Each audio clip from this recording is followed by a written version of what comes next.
দর্শক শুভেচ্ছা। ২১শে টেলিভিশনের নিয়মিত আয়োজন জনতার কথা অনুষ্ঠানে আপনাদের স্বাগত জানাই। আমি আসিফ সুমিত। আপনারা জানেন, জনতার কথা অনুষ্ঠানে সমসাময়িক ইস্যুতে তুলে ধরা হয় সাধারণ মানুষের মতামত। আমাদের প্রত্যাশা, দেশে শক্তিশালী গণতন্ত্র, আমরা চাই সরকারকে সহায়তা করতে। দর্শক, সম্প্রতি সরকারি চাকরিজীবীদের বেতন বাড়ানোর প্রস্তাব দেওয়া হয়েছে। মূলত এর পরেই দ্রব্যমূল্যের দাম বেড়ে যাওয়ার একটি শঙ্কা করা হচ্ছে।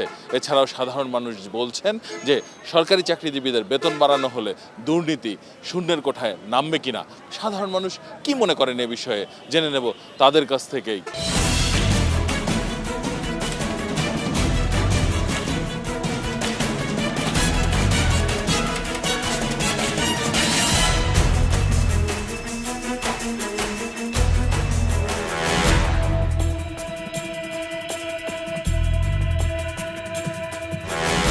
এখন সরকারি চাকরিজীবী তারা তো সরকারি লোকই, বেসরকারি চাকরিজীবী যদি ওই ইনকাম না থাকে তাহলে তো আপনার বাজার ভালো হবে না।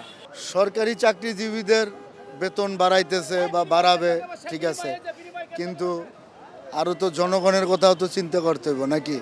সাধারণ মানুষ যারা আছে তাদের কথা দেশের যেভাবে দ্রব্যমূল্যের মাল বাড়তেছে, দাম বাড়তেছে, অবশ্যই বেতন বাড়তি করার দরকার। বেসরকারি ক্ষেত্রে তো প্রভাব একটু পড়বেই, বেসরকারি তো বেতন বৃদ্ধি করতে হবে সেক্ষেত্রে।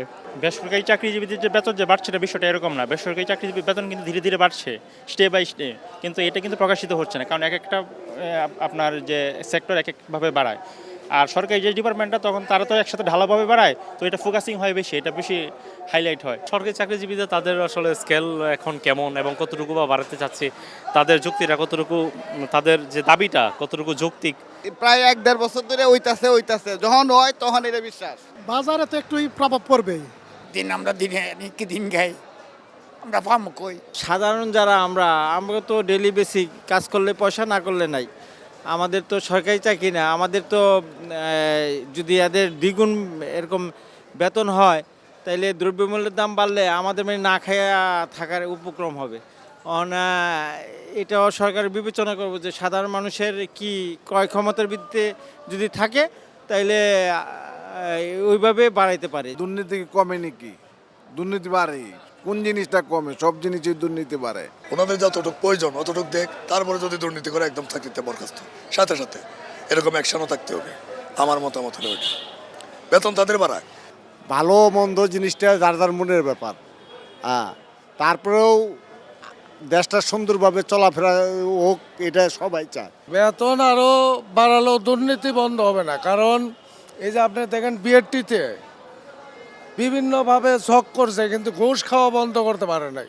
উচ্চ বেতন ছিল সরকারি কর্মচারীদের, কিন্তু বর্তমান যা বাড়ানোতে আরও মানুষের সাধারণ মানুষের খুবই কষ্ট হবে, যেটা নাকি সাধারণ মানুষ মানে চলতে পারবে না।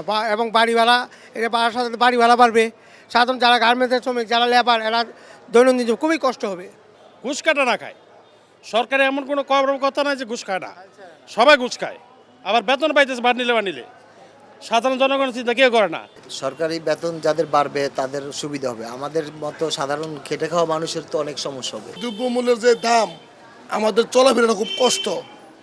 আর সরকারি যারা পাচ্ছে বেতন পাইব, তাদের তো একটু সুবিধা হইতেছে, যেহেতু তাদের বেতন বাড়তেছে, আমাদের বেতনটা তার বাড়তেছে না। সাধারণ জনগণের একটু সমস্যাই তো, এটা তো ভ্যাটের উপরে, আয়করের উপরে তো নির্ভর করে। এটা সরকারি লোকের বেতন বাড়লে তো তারা তো চলতে পারবে, আমরাও চলতে পারবো না। কারণ বেতন এমনি তো অনেক বেতন, ডাবল বেতন, এর ভিতরে যদি আবার বেতন বাড়ায় তাহলে তো আমাদের জন্য অনেক কষ্ট হবে, আমরা চলতে কষ্ট হবে, বাসা ভাড়া সব কিছু আমাদের কষ্ট হইতেছে, কিন্তু তাদের কোনো কষ্ট হয় না। টাকাটা করতে আইব, আমি করতে নিয়ে তো এখন বেতন দেবো নাকি?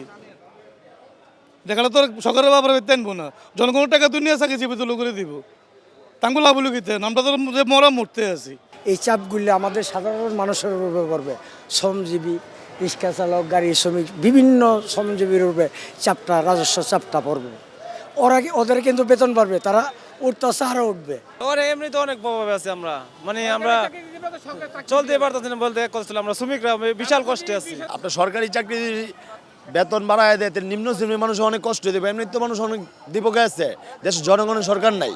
অনেক ধন্যবাদ আপনাকে। দর্শক, আপনারা শুনছিলেন সাধারণ মানুষের প্রতিক্রিয়া। সাধারণ মানুষ কিন্তু তাদের ভাবনাগুলো অসাধারণ, তাদের চিন্তা অনেক সূক্ষ্ম ও গভীর।